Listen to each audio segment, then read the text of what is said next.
Hi everyone, as promised, I'm going to make this YouTube video about self-worth with children. And so there's lots of really amazing people out there doing work on how do we boost children's confidence, right? And certainly, I think that those people are doing, again, amazing work. But when we have a coercive controller, it adds a whole nother layer to our children's experiences. And so children really can gain confidence when they have competence. Competence, when a coercive controller is trying to create competence, they have to be the best again in field hockey, or they have to be the best on the soccer team. And if they're not, that abuser is going to be disappointed in them. That abuser is going to shame them. So they do the best they can with what they're doing and whatever it is that they want to do. They might be baking cookies and get flour all over the place, right? Or they might actually play soccer and maybe flub it a little bit, but they had fun and they're feeling more confident because they're reaching competence and they're being supported in gaining that competence. So important. So then again, add on this coercive controller who's on the sidelines of the soccer game and saying, get that ball. Why aren't you running faster? Or saying something like, I didn't really think you'd be good at soccer anyway. Or saying something like, you don't have to play soccer, honey. It's too hard. You don't have to worry about it. And so all of those things are diminishing the child in some way. What do children learn? They learn that they're invaluable. They learn that they don't add value to the world, to their own family, to their spaces. They lose confidence with friends. They lose confidence in social circles outside of school and in school. They lose confidence to maybe try a new sport. Why should they try a new sport when they actually have been either, again, maybe nobody quote unquote shamed them overtly. Maybe nobody said you're horrible at soccer or why aren't you running faster? But maybe somebody said, oh, you don't have to do it. It's too hard. Why bother? And so in that, their confidence gets shaken, their value gets shaken. Coercive controllers love to do this. Coercive controller, narcissistic abusers, right? These are people who are on the spectrum. I was with Dr. Ramani recently. We were talking about how all of these people have the traits. The people that I work with have these traits of being significant abusively with narcissistic traits, right? And so what do we know? We need to really support our children in gaining competence in the littlest things.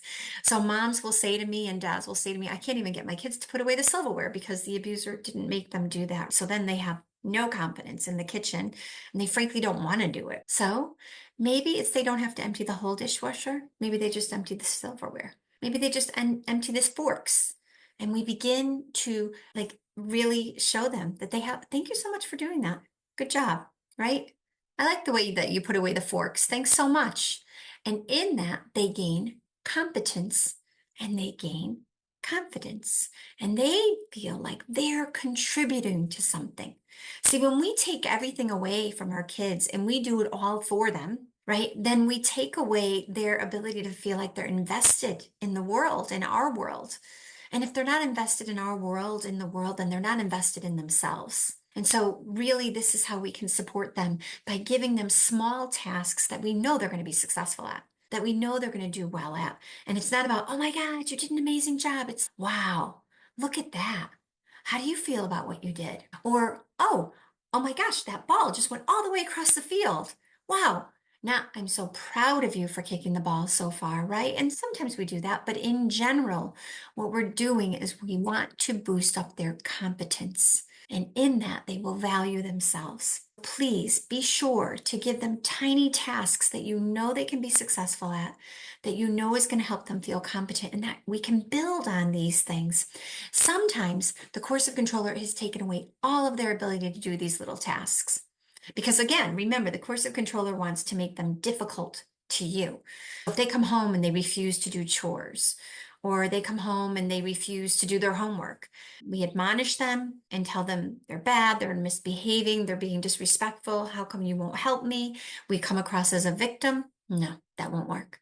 What will work is if we come across with a position of personal power. I'd really like you to clean up your dishes. And they don't. And you go over there and you grab all of them and you say, you know what, just take care of the glass for me. And then maybe they'll just take care of the glass and they'll be defiant and angry about it. But remember, they're being taught to do nothing that will help them with their own feelings of competence, their own agency. And so we are working against a really tough stream here, right? We're going up, like upstream here, and it's really challenging. And so we have to do it in small doses in a way that doesn't come across as shaming them, doesn't make them feel like that we are victims, that they're not helping us. We just say, hey, I like it when we all contribute and help out around here. It means a lot to all of us. Not it means a lot to me. It means a lot to all of us. So I hope that's been helpful.